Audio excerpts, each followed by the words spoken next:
menyapa politisi Partai Golkar Ahmad Doli Kurnia yang baru saja bergabung dengan kita. Selamat pagi Bang Doli. Selamat pagi. Bang Doli, sudah ada Mas Zainur dan juga Pak Saud Situmorang yang sudah dari tadi berdiskusi bersama kita. Lanjut.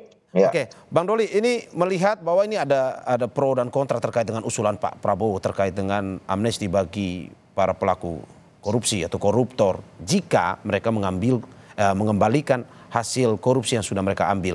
Ini apa semangat sebenarnya dari Pak Prabowo untuk pada akhirnya memberikan usulan ini? Iya, semangatnya sih tetap sama saya kira ya, bahwa saya menghitung ya, sudah berapa kali sebetulnya statement Pak Prabowo ini itu menegaskan atau mengajak kita semua untuk memberantas korupsi sampai ke akar-akarnya, itu sering yang dia sebut itu. Baik sebelum menjadi presiden, pada saat kampanyenya, di dalam debat juga seperti itu disampaikan, dan setelah jadi presiden ini juga beberapa kali. Nah, yang terakhir kemarin soal ini kan sebetulnya keinginan kuat untuk melakukan penyelesaian ya masalah korupsi yang sudah terjadi yang nggak selesai-selesai. Jadi ada para tindak pidana korupsi, para koruptor yang diketahui melakukan, tapi kemudian tidak bisa selesai, dan itu jumlah kerugian negaranya juga cukup besar.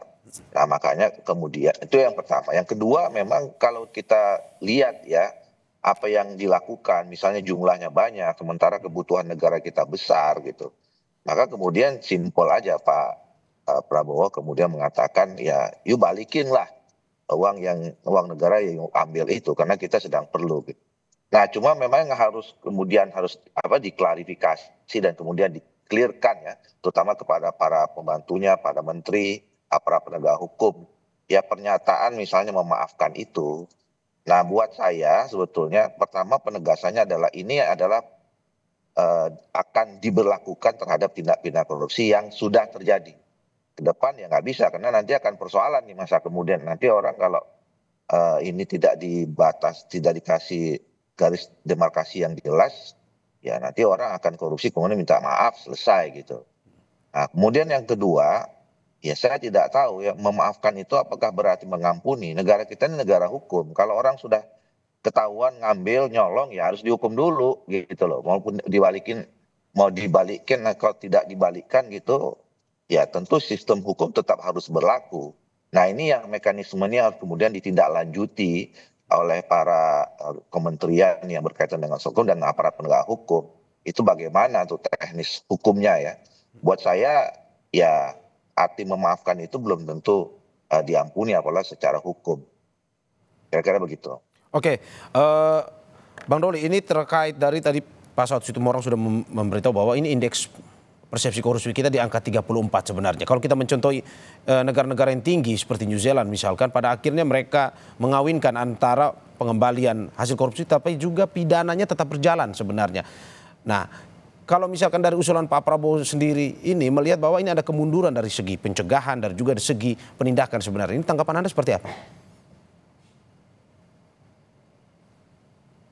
Ya, itu saya kira semangat yang selalu disampaikan oleh Pak Prabowo melihat indeks korupsi kita sangat rendah gitu loh. Makanya kita harus kemudian memulai lagi ya.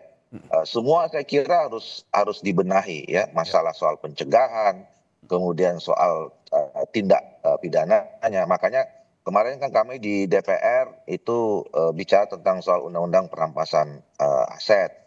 Saya juga berapa kali sama Bang Saud waktu itu diskusi ya. Nah, walaupun kemudian kita waktu itu membuat diskusi itu karena tindak lanjut dari adanya konvensi ya, UNCAC itu yang kita sudah ratifikasi. Nah, cuman kan persoalannya sistem hukum kita, masa hukum kita berbeda.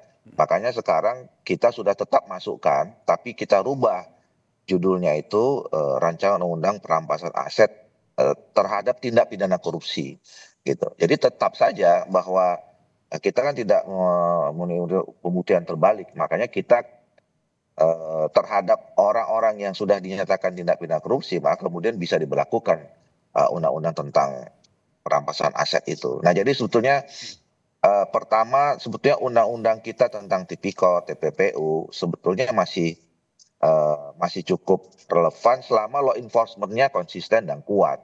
Ya. Nah apalagi nanti kalau kemudian ditambah dengan undang-undang yang baru nanti, mudah-mudahan ini semakin menegaskan kita, menguatkan kita, membangun kesadaran secara kolektif bahwa bangsa ini harus mengurangi korupsi.